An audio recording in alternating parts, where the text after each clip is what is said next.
Hai semua, kembali lagi di channel aku, No Official. Di video kali ini aku mau ngebahas tentang video budgeting lagi, karena memang kebetulan ini udah awal bulan, bahkan ini aku udah agak telat ya teman-teman upload videonya, jadi mohon maaf banget. Di sini aku bakal buat budgeting di bulan Juli, so teman-teman boleh ikutin video aku sampai habis ya.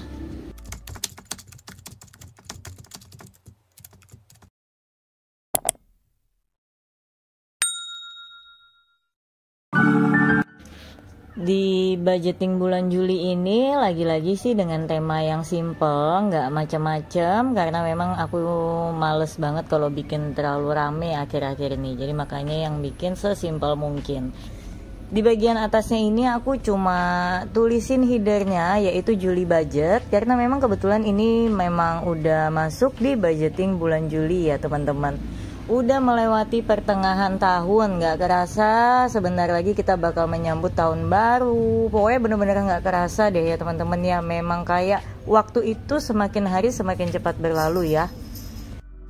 Nah ini maaf banget loh teman-teman kalau backsoundnya ini ada suara mainan, ada suara kucing, karena memang kucing-kucingku ini lagi nggak bisa diam banget, maka aku tetap deh isi suara. Padahal ini udah memilih tempatnya agak pisah dari mereka, tapi tetap aja suara mereka masuk. Ya kita kembali lagi deh ke budgetingnya. Jadi untuk di bagian atas cuma aku hias-hiasin aja. Aku hiasinya ini pakai washi tape. Kebetulan memang lagi pengen pakai tema-tema warna kecoklatan, dan kebetulan ada washi tape-nya yang warnanya yang sama, makanya aku pakai yang ini aja. Terus bagian bawahnya tinggal aku hias pakai spidol, bukan spidol sih, brush pen ya teman-teman ya. Nah baru untuk di pos yang pertama aku buat untuk pos saving teman-teman ya. Jadi memang kalau di bagian awal aku sekarang menuliskan untuk saving bukan dengan pendapatan, karena pendapatanku nggak aku share di video lagi. Jadi yang aku share adalah tentang saving, tentang kebutuhan, dan tentang kewajibannya. Kenapa aku nggak posting lagi tentang pendapatan? Mungkin kalau teman-teman yang baru gabung mungkin belum tahu, karena memang aku sekarang nggak punya pendapatan tetap tiap bulan. Jadi aku bingung gitu mau nyatetnya berapa aja. Makanya aku cuma catat berapa yang aku tabungin dan berapa yang pengeluaran wajib juga kebutuhan aku setiap bulannya. Supaya nggak tiap bulan berubah-ubah tuh pusing juga teman-teman. Beda dengan kalau kita punya pendapatan tetap, itu enak perasaan ngebaginya. Tapi kalau pendapatan nggak tetap, itu ngebaginya bingung juga jadinya kayak gitu. Makanya ya udah deh, yang penting aku setiap bulan segini nih budget yang aku perluin buat biaya hidup sampai biaya tabungan. Kalau ada lebihnya bakal aku masukkan juga ke tabungan, tapi mungkin udah nggak ke-share lagi di video ini. Nah untuk di bagian saving itu juga aku masih dengan 3 pos ya teman-teman. Yang pertama itu untuk reksadana atau investasi yang kecil-kecilan aja. Terus yang kedua aku isi untuk challenge, dan yang ketiga masih tetap aku isi dengan sinking fund. Jadi tabungan aku yang pertama untuk si reksadana itu aku nabungnya di aplikasi Bibit, itu 150.000 per bulan aku masukin. Terus untuk yang kedua untuk challenge, ini tabungan manual ya. Jadi ada nanti biasanya aku bikin di video terpisah atau di short video, itu aku bakal sisihin tiap bulan. Biaya untuk challenge aku itu pastinya nominalnya 200.000. Lalu untuk sinking fund juga aku isi itu 200.000. Jadi total untuk saving di situ ada 550.000 ya teman-teman. Nah ini kita lanjut lagi ke pos berikutnya, yaitu pos kebutuhan. Nah ini harusnya sih aku pos kewajiban, tapi aku salah tulis. Ya udahlah ya, nggak apa-apa, kebutuhan aja yang duluan kita isi. Nah teman-teman, tapi kalau misalkan baru mau ngebuat budgeting, yang harus dipikirin itu kewajiban dulu, baru nanti sisanya uangnya baru dialokasiin untuk beberapa kebutuhan. Nah kembali ke punya aku. Jadi kalau kebutuhan aku di sini aku ada grocery untuk sayur, kuota, bensin, dan juga uang pegangan. Jadi kalau uang pegangan nanti uang yang bisa aku gunain untuk apa aja, untuk jajan, untuk jalan, untuk beli ini itu, yang supaya dia nggak mengganggu pos-pos keuangan yang lain. Untuk grocery juga aku budgetkan 350.000, sayur itu 500.000, kuota 50.000, bensin 100.000, dan untuk uang pegangan 600.000. Jadi total untuk kebutuhan di sini dalam 1 bulan aku alokasikan uang 1.600.000 ya teman-teman. Nah kebutuhan-kebutuhan ini yang biasanya nanti uangnya pasti biasanya sih ada sisanya. Jadi di bagian kebutuhan ini yang uangnya bisa kita tekan sebetulnya pengeluarannya, karena memang gak terlalu yang wajib. Jadi kayak kebutuhannya sesuaikan aja dengan kebutuhan kalian setiap bulan. Bersyukur banget kalau memang masih ada sisanya, dan sisanya itulah yang nanti biasanya aku tambahkan untuk isi tabungan di challenge tabungan aku. Biasanya sisanya itu lumayan ya teman-teman, pasti biasanya itu ratusan ribu, nggak cuma puluhan ribu. Makanya kalau teman-teman pengen belajar nabung, boleh coba ditekan dari uang kebutuhannya juga kayak gitu. Terus untuk kolom yang pos kewajiban. Nah, di sini nih kalau untuk pos kewajiban itu pos keuangan yang nggak bisa diganggu gugat ya teman-teman, nggak bisa dikurang-kurangi, karena biasanya nominalnya udah pasti berapa aja setiap bulannya. Kayak kita udah tahu nih berapa pengeluaran per bulannya. Untuk kewajibanku di sini aku ada untuk mama, untuk bayar BPJS, untuk bayar listrik di rumah, dan untuk listrik di toko, wifi air, dan juga iuran sampah ya teman-teman ya.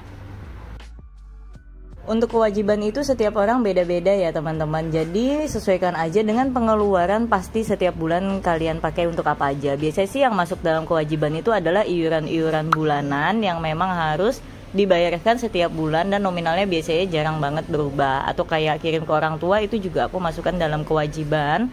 Karena memang menurut aku itu wajib buat dikasih ke orang tua kita ya teman-teman. Nah di sini untuk kirim ke orang tua aku 400.000, BPJS 35, untuk listrik ke rumah itu 150.000, listrik di toko itu 500.000, wifi plus air 3,5, dan juga iuran sampah 40.000. Dan jadi di sini aku dapat totalnya itu 1.475.000 ya teman-teman.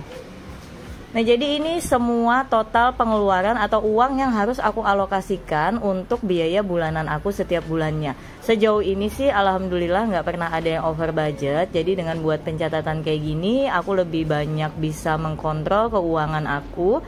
Bahkan juga aku bisa lebih menahan keinginan-keinginan untuk belanja. Jadi kayak istilahnya aku kayak kalau misalkan nih dengan aku buat challenge, aku bikin dari uang kebutuhan untuk masuk ke challenge, sisanya itu aku jadi kayak lebih semangat buat untuk jadi lebih berhemat. Berhematnya bukan dalam artian pelit ya, jadi tidak menyiksa diri juga, tapi juga tidak terlalu berlebih-lebihan. Jadi secukupnya aja.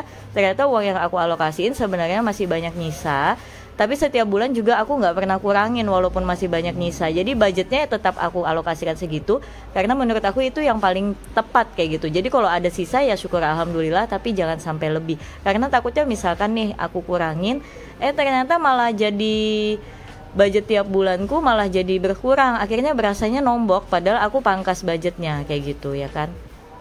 Nah jadi kalau misalkan kita punya sisa uang dari budget yang bulan sebelumnya, lebih ideal kalau aku bilang kita sisihkan untuk ditabung aja. Jangan digunakan lagi untuk di budget bulan berikutnya teman-teman. Karena nanti kita akan merasa kayak uang budget kita ini nambah terus, nambah banyak, malah itu menurut aku bakal bikin pengeluaran jadi membengkak. Jadi lebih ideal kalian boleh ditabungin, entah kalian mau bikin challenge, entah kalian mau tabung, ya udah yang penting ada sisa ditabung aja. Jadi lebih baik itu dijadikan uang terpisah, jangan digabung lagi dengan uang budget bulan berikutnya walaupun masih banyak sisanya kayak gitu. Karena supaya itu menghindari pembengkakan budget di bulan-bulan selanjutnya tanpa kita sadari, atau pembengkakan pengeluaran kayak gitu. Mungkin budgetnya akan terlihat normal-normal aja, tapi karena ada uang yang ditambahin, jadi kita pengeluarannya jadi makin menambah juga kayak gitu. Karena kebanyakan orang kan ketika income-nya bertambah, maka pengeluarannya juga akan bertambah. Makanya kita harus bisa banget menerapkan ya udah income segitu-gitu aja, atau income bertambah tapi pengeluaran segitu-gitu aja, bahkan bisa diminimalisir lagi. Nah untuk di kolom berikutnya adalah untuk tracker. Jadi disinilah aku bakal catatkan kemana aja uang-uangku ini akan aku belanjakan. Kalau dulu aku biasanya bikin per table, beberapa table untuk masing-masing pos. Tapi kalau sekarang aku udah gabungin jadi satu aja. Nanti total keseluruhan sisanya berapa, baru aku itu bakal simpan uangnya buat di tabungan. Jadi memang di sini secara keseluruhan bakal kutuliskan di sini semua uang yang aku gunain fisiknya. Jadi kalau kayak untuk kewajiban yang nominal-nominal pasti, yang bayarnya via transfer, itu nggak pernah aku masukkan di sini. Karena biasanya nominal-nominalnya ya nominal-nominal yang udah pasti, nggak bakal ada perbedaan. Tapi kalau kayak untuk grocery, sayur, transport, uang pegangan, itu adalah uang-uang yang bisa berubah-ubah pengeluaran setiap bulannya, sisa setiap bulannya juga bisa berubah-ubah. Makanya aku catatkan di sini. Jadi ini fungsinya juga supaya kita bisa kontrol, supaya kita lebih bisa melakukan tindakan yang lebih cepat kalau memang keuangan kita nggak baik-baik aja kondisinya. Nah, mungkin video aku juga di sini udah selesai ya teman-teman, karena ini juga aku udah selesai bikin budget aku yang di bulan Juli. Makasih banget buat teman-teman yang udah nontonin video aku sampai habis ya.